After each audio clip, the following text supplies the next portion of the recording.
홍수가 나면 제일 흔한 것이 물이죠. 온 천지가 물바다로 변하기 때문에 그렇습니다.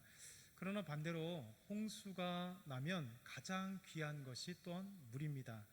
홍수는 식수로 사용할 수 없기 때문에 마실 물이 귀하게 되는 것입니다.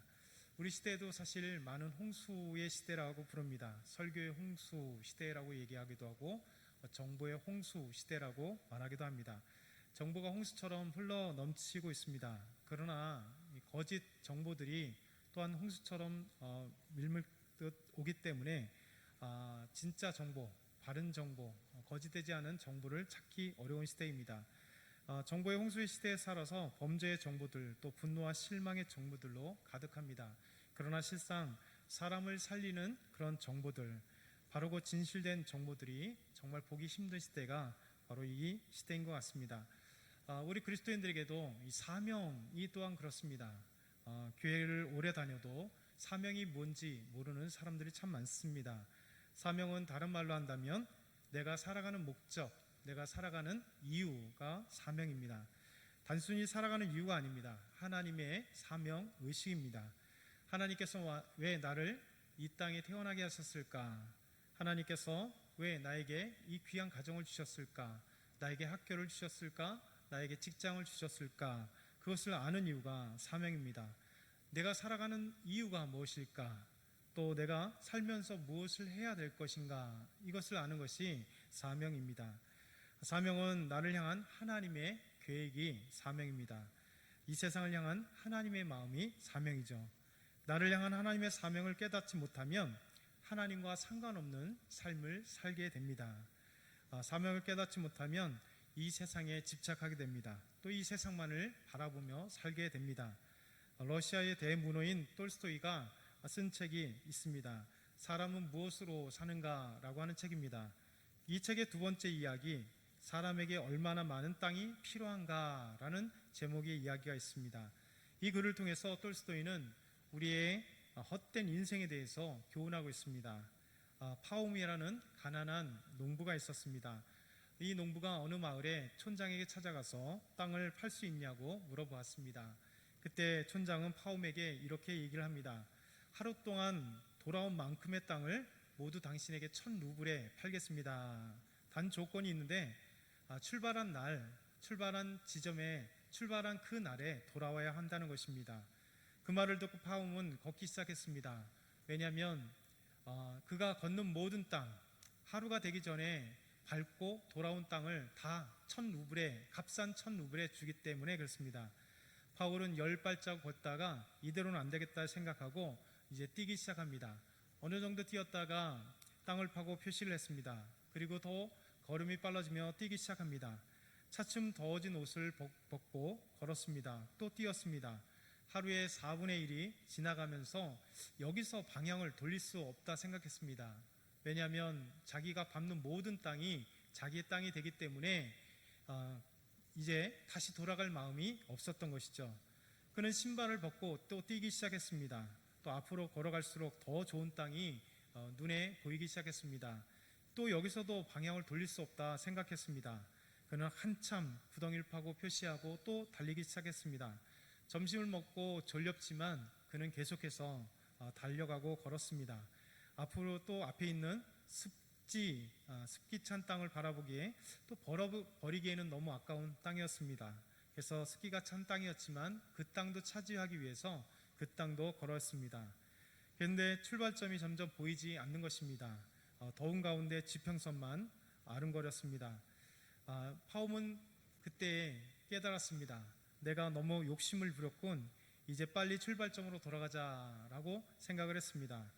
그러나 파움은 지금까지 달려왔기 때문에 지칠 대로 지쳤습니다. 출발점까지는 아직도 멀었습니다. 그는 몸을 추스리고 몸에 있는 무거운 것들은 다 벗어버린 채 곡괭이 하나 들고 계속해서 출발점을 향하여 다시 돌아가기 시작했습니다. 태양이 지평선 너머로 이제 넘어갈 쯤 되었습니다. 다리에는 힘이 빠졌고 이제 그에게는 힘이란 겨우 되돌아갈 만큼의 힘밖에 없었습니다. 그가 열심히 달려서 드디어 출발점, 여우 모자털이 있는 출발점에 닿아서 그 여우 모자털을 만졌습니다. 그러나 그는 그곳에서 쓰러졌습니다. 촌장의 종이 이 파움에게 달려가서 그에게 생명이 있는가 보았습니다. 그러나 결국 파움은 피를 토하면서 출발점 그 여우 모자털에 손을 대는 그 순간 그는 죽게 된 것이죠. 파움은 결국 자기가 죽는 자리, 무덤이 있어야 될 자리 1m 80 정도, 180 정도의 작은 땅만 그가 차지하게 되었다는 이야기입니다. 결국 욕심, 이것이 세상에 집착하게 되고 땅에 집착하게 되는 것입니다. 사명을 모르면 우리 그리스도인들도 이 세상에 집착하게 되고 또 이 세상에 관심만을 갖게 되는 것입니다. 오늘 예수님께서 우리에게 말씀하십니다. 예수님의 사명이 무엇인가? 이 사명을 깨닫는 자는 무엇에 새로운 눈을 보게 될 것인가? 라고 하는 것을 우리에게 보여주죠. 그 첫 번째는 전도는 예수님의 삶의 이유, 삶의 목적입니다. 바로 예수님께서 이 땅에 오신 목적이 무엇입니까? 예수님이 사신 이유가 무엇입니까? 누가복음 19장 10절에는 이렇게 말씀합니다. 같이 한번 읽어보겠습니다. 인자가 온 것은 잃어버린 자를 찾아 구원하려.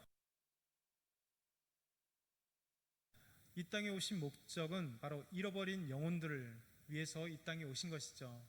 잃어버린 영혼들, 죽은 영혼들, 구원받아야 될 그 영혼들을 구원하시기 위하여 이 땅에 오셨습니다.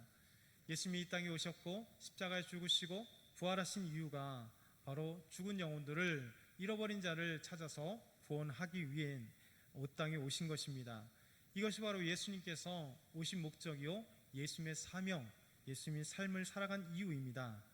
예수님의 사명은 전도였습니다. 생명을 살리는 일이었습니다. 마가복음 오늘 1장 38절에도 이렇게 말씀합니다. 같이 읽겠습니다. 이르시되 우리가 다른 가까운 마을들로 가자. 거기서도 전도하리니 내가 이를 위하여 왔노라 하시고. 예수님이 오신 목적 바로 전도하시기 위하여, 죽은 영혼을 구원하시기 위하여 이 땅에 오셨다 말씀하십니다. 예수님이 이 땅에 오신 목적, 예수님의 사명에 대해서 말씀하십니다.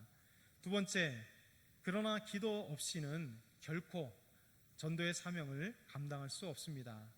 마가복음 1장 35절은 이렇게 말씀합니다. 다 같이 함께 읽어볼까요? 시작. 새벽 아직도 밝기 전에 예수께서 일어나 나가 한적한 곳으로 가사 거기서 기도하시더니.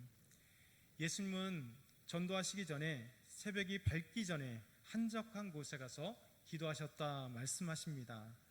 거룩한 습관이시죠. 예수님은 항상 기도하셨습니다.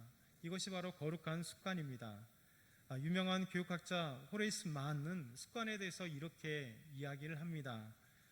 습관은 밧줄과 같다. 우리는 습관이라는 밧줄을 매일 짜고 있다. 그런데 이렇게 일단 짜인 습관은 결코 판소되지 않는다. 여러분, 우리 속담에 3살 버릇 80까지 간다는 말이 있습니다. 세상에서 가장 어려운 일은 습관을 바꾸는 일입니다. 나쁜 습관을 끊임없이 고치려고 노력합니다. 많은 시간을 투자하고 많은 돈을 투자합니다. 또 많은 노력을 합니다. 그러나 습관은 쉽게 바뀌지 않죠. 우리는 나쁜 습관을 고치려고 하는 그 열정과 시간 대신에 오히려 거룩한 습관을 새로 만드는 것이 더 유익합니다. 이 거룩한 습관이 무엇일까요? 바로 기도하는 습관입니다. 기도는 하나님을 만나는 시간이고, 기도는 하나님의 능력을 받는 도구입니다. 기도는 하나님의 응답을 받는 은혜입니다. 예수님처럼 우리가 거룩한 습관을 만들어야 됩니다. 지금까지 수십 평생에 살아왔으면서 만들어진, 형성된 나쁜 습관들을 고치기보다는 새로운 좋은 습관을 만드는 시간과 열정을 통해서 새로운 좋은 습관, 꼭 거룩한 습관을 만들기가 더 쉽다는 것이죠. 우리 예수님처럼 거룩한 습관, 하나님 앞에 나와 기도하는 이 습관을 우리가 만들어야 됩니다. 예수님은 사역할 때마다 하나님께 기도하셨습니다. 기도하기 전 예수님은 새벽에 기도하셨습니다. 십자가에 죽으실 때에도 예수님은 밤에 기도하셨죠. 전도는 영혼을 살리는 일이기 때문에 기도 없이는, 또 하나님의 도움 없이는 절대 전도가 이루어질 수 없습니다. 영혼들을 하나님께로 인도할 수 없습니다. 영혼을 구원한 할 수 없다는 것이죠. 세 번째는 전도는 한 곳이 아니라 전체입니다. 전도는 제한되지 않습니다. 한 지역에 머물러 있지 않습니다. 특정한 사람이나 특정한 지역에 제한될 수 없습니다. 모든 사람들이 전도의 대상이죠. 모든 지역이 전도의 대상입니다. 오늘 마가복음 1장 39절에는 이렇게 말씀합니다. 이에 온 갈릴리에 다니시며 그들의 여러 회당에서 전도하시고 또 귀신들을 내어 쫓으시더라. 예수님께서 전도하실 때, 잃어버린 영혼들을 구원하시기 위하여 전도하실 때 그분은 온 갈릴리에 다니셨다 말씀하십니다. 성경 전체를 통해서 사복음서를 보게 되면 예수님은 이 갈릴리뿐만 아니라 시돈 또 예루살렘 그 어떤 곳이라도 예수님은 구원하기 위한 영혼들이 있다면 달려가셨다는 것이죠. 그렇기 때문에 복음은 누구에게나 필요하기 때문에 어느 지역에 국한될 수 없고 어느 특정한 사람에게만 국한될 수 없습니다. 우리 전도는 우리 가족들에게 해야 되고 이웃에게 해야 되고 우리 광명시에 해야 되고 우리 경기도에 해야 될 뿐만 아니라 이 나라 민족을 위하여 복음을 증거해야 됩니다. 또 세계 열방에 가서 죽은 영혼들을 구원해야 된다는 것이죠.